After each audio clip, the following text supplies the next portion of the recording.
यहाँ पे डॉक्टर अखिलेश कुमार, आप एक करियर काउंसलर भी हैं, तो मैं आपके पास आना चाहूंगी।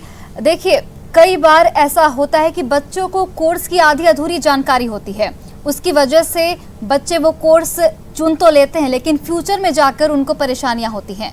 तो ऐसे बच्चों के लिए आप क्या सलाह देना चाहेंगे कि जल्दबाजी ना करें किसी कोर्स को चुनने को लेकर? बिल्कुल, सबसे पहले आपका धन्यवाद कि आपने इतना अच्छा प्रोग्राम चलाया है।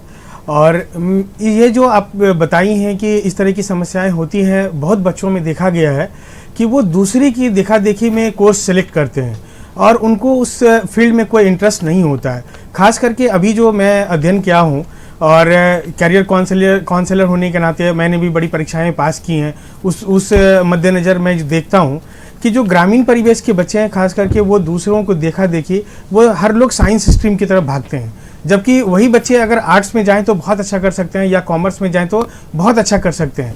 लेकिन जब वो कुछ दूर की दूरी तय करते हैं तो उनके बाद ऐसा लगता है कि वो गलत लाइन में आ गए हैं, या फिर 2-3 साल उसमें तैयारी करने के बाद उनको सफलता नहीं मिलती है, तब उन्हें लगता है कि मुझे और दूसरा कुछ काम करना था।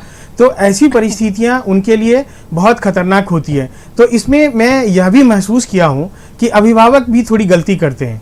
अभिभावक जो पीयर प्रेशर होता है, उनके जो कलीग हैं या जो उनके सोसाइटी के लोग हैं, उनके सोसाइटी के लोगों के बच्चे या रोकना चाहूंगी। हमारे साथ एक छात्र जुड़ चुके हैं फोन लाइन पर, दुमका से चमकी दत्ता जी, अपना सवाल पूछिए।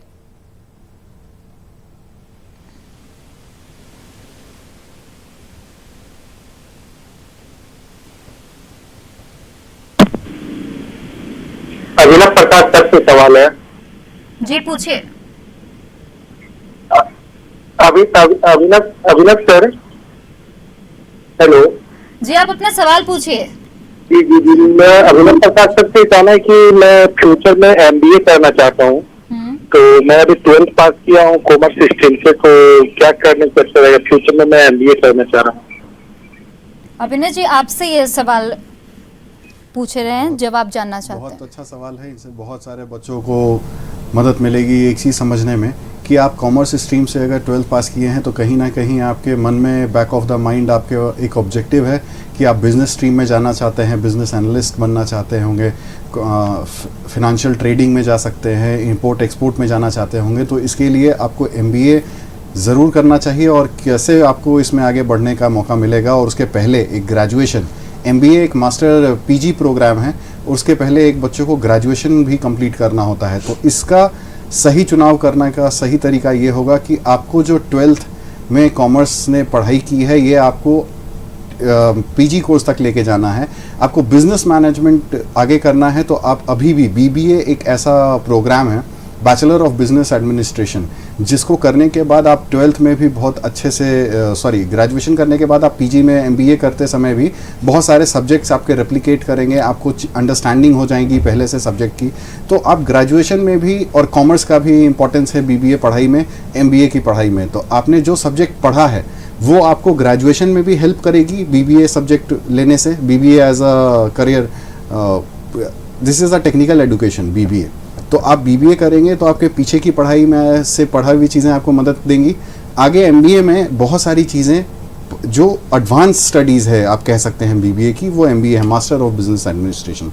तो बच्चे को बीबीए करने के बाद एमबीए में जाना चाहिए, और ये एक सही तरीका है। इसके बाद बहुत सारे ऑप्शंस आपके करियर के खुलेंगे।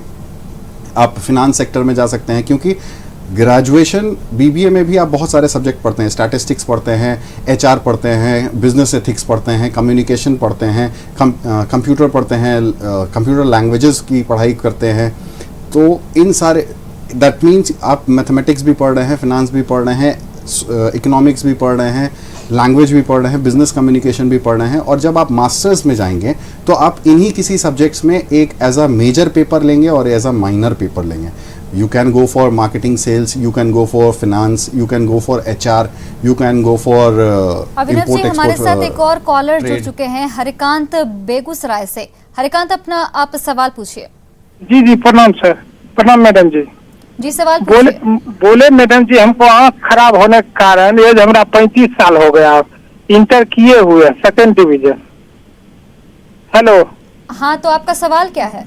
तो हम घर बैठे दिन में काम करते हैं, तो रात में अगर पढ़ के हम परीक्षा देना चाहते हैं ग्रेजुएशन करके, या कुछ है उपाय आगे के लिए? डॉक्टर अखिलेश, आप इसका जवाब देना चाहेंगे?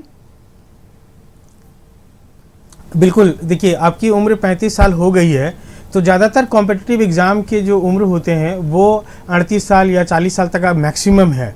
तो ऐसी परिस्थिति में अगर आप अब ग्रेजुएशन करने का सोचे हैं तो मुझे लगता है कि आपका ग्रेजुएशन कंप्लीट होते होते 38 साल 39 साल की आयु हो जाएगी आपकी। और वैसी स्थिति में मुझे नहीं लगता है कि अब आपको ग्रेजुएशन स्तर का कोई कॉम्पिटिटिव एग्ज़ाम के बारे में सोचना चाहिए। हाँ, इंटर स्तरीय जो कॉम्पिटिटिव एग्ज़ाम है, अगर उसमें कोई फॉर्म निकलता है इस तरह का जिसमें आपका एज ग्रुप शामिल है और आपको एलिजिबिलिटी है उस परीक्षा में सम्मिलित होने का, तो आप जरूर दें। ऐसा नहीं सोचना है कि 35 वर्ष की उम्र में हम नहीं कर सकते हैं, लेकिन एक जो मेजर हर्डल है वो हर परीक्षाओं के लिए उम्र निर्धारित है कि इसमें कितने उम्र तक के लोग ये परीक्षा दे सकते हैं। तो वो आप एक बार देख लें और आप अपनी क्षमता का आकलन करें कि आपका कितना सब्जेक्ट में पकड़ है और किस तरह से आप मजबूत हैं विषयों को लेकर के। उस हिसाब से अपना प्लान करें तो आपको सफलता मिलेगी। बिल्कुल। एक अभिभावक भी जुड़ चुके हैं हमारे साथ, गया से आनंद कुमार। आनंद कुमार जी, आप अपना सवाल पूछिए। कह रहे हैं मेरी बेटी के नंबर जो मैट्रिक इस बार सीबीएसई बोर्ड एग्जाम देखे हो। हेलो।